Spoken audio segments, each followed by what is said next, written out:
రవితేజ వరుస పరాజయాల్ని ఎదుర్కొన్నాడట. ధమాకా వంటి భారీ హిట్ తరువాత ఆయన చేసిన చిత్రాలని బాక్స్ ఆఫీస్ వద్ద ఫ్లాప్ అయ్యాయి. దాంతో ఆయన మార్కెట్ చాలా పడిపోయింది. ప్రస్తుతం రవితేజకు వెంటనే హిట్ కావాలి. ఈ నేపథ్యంలో తన మార్కెట్ వాల్యూని తిరిగి పెంచుకోవడానికి యూత్ ఆడియన్స్కు నచ్చే సరికొత్త కథలను ఎంచుకుంటూ ఆయన అడుగులు వేస్తున్నారు.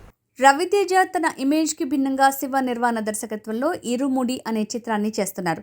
ప్రియా భవానీ శంకర్ హీరోయిన్గా నటిస్తున్న ఈ సినిమా ఫస్ట్ లుక్ ఇప్పటికీ ప్రేక్షకుల్లో పాజిటివ్ వైబ్స్ని క్రియేట్ చేస్తుంది. ఈ ఏడాది సెకండ్ హాఫ్లోనే ఈ చిత్రాన్ని విడుదల చేసేందుకు నిర్మాతలు సన్నాహాలు చేస్తున్నారు.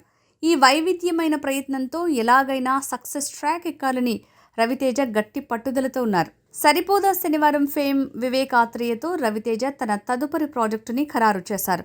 నిజానికి ఈ కథను వివేక్ మొదట బాలకృష్ణ కోసం సిద్ధం చేశారు. కానీ బాలయ్య డేట్స్ సర్దుబాటు కాకపోవడంతో ఈ అవకాశం రవితేజను వరించిందని టాక్. మైత్రి మూవీ మేకర్స్ నిర్మిస్తున్న ఈ చిత్రం ఈ ఏడాదిలోనే సెట్స్ మీదకు వెళ్లనుందట.